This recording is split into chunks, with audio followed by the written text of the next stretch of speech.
La vie chrétienne, qui commence avec le baptême, doit être vue tout entière comme un chemin de croissance. À l'origine de ce chemin, il y a le regard de Dieu sur chaque personne. Dieu voit en chaque être humain une personne capable d'accueillir et de transmettre sa vie et son amour. Lorsque le pape François parle de l'approfondissement du kérygme, c'est-à-dire du contenu de la bonne nouvelle que l'Église a reçu la mission d'annoncer, il embrasse l'ensemble de ce chemin qui conduit toute personne à devenir toujours plus rayonnante de la vie divine qui fait son œuvre en nous.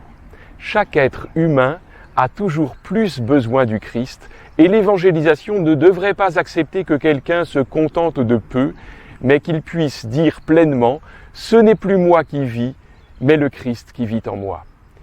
Il ne serait pas correct d'interpréter cet appel à la croissance exclusivement ou prioritairement comme une formation doctrinale. Il s'agit d'observer ce que le Seigneur nous a indiqué comme réponse à son amour, d'où ressort avec toutes les vertus ce commandement nouveau qui est le premier, le plus grand, celui qui nous identifie le mieux comme disciples.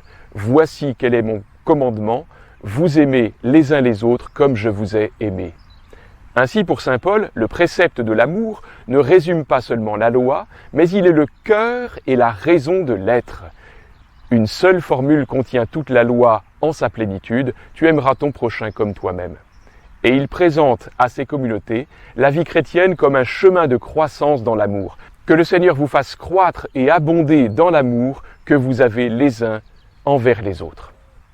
Il s'agit de se laisser transformer dans le Christ par une vie progressive selon l'Esprit. Nous le comprenons pour nous-mêmes, il ne suffit pas de savoir que Dieu nous offre son salut en Jésus-Christ, mort et ressuscité, pour que notre vie soit parfaitement transformée et adaptée à son amour. Cela implique deux choses. La première, c'est de prendre conscience que nous avons à continuer personnellement à cheminer et prendre la décision courageuse de ne pas nous contenter de ce que nous avons déjà reçu. La seconde, c'est de porter un regard d'espérance sur les personnes auxquelles nous voulons annoncer le kérygme. Le kérygme est trinitaire. C'est le feu de l'Esprit qui se donne sous forme de langue et nous fait croire en Jésus-Christ qui, par sa mort et sa résurrection, nous révèle et nous communique l'infinie miséricorde du Père. Sur la bouche du catéchiste revient toujours la première annonce.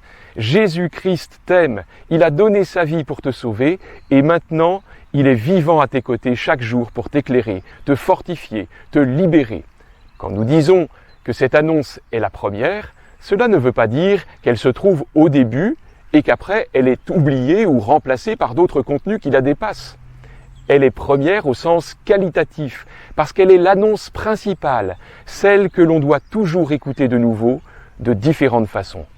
On ne doit pas penser que dans la catéchèse, le kérygme soit abandonné en faveur d'une formation qui prétendrait être plus solide. Il n'y a rien de plus solide, de plus profond, de plus sûr, de plus consistant et de plus sage que cette annonce. Toute la formation chrétienne est avant tout l'approfondissement du kérygme qui se fait cher toujours plus et toujours mieux. C'est l'annonce qui correspond à la soif d'infini présente dans chaque cœur humain. La centralité du kérygme demande certaines caractéristiques de l'annonce qui aujourd'hui sont nécessaires en tout lieu. Qu'elle exprime l'amour salvifique de Dieu, préalable à l'obligation morale et religieuse, qu'elle n'impose pas la vérité et qu'elle fasse appel à la liberté, qu'elle possède certaines notes de joie, d'encouragement, de vitalité et une harmonieuse synthèse. Cela exige de l'évangélisateur des dispositions qui aident à mieux accueillir l'annonce. Proximité, ouverture au dialogue, patience, accueil cordial qui ne condamne pas. Parvenus à la moitié de cette série et à l'approche de la moitié du carême, posons-nous cette question. Comment puis-je commencer à partager avec d'autres mes découvertes ?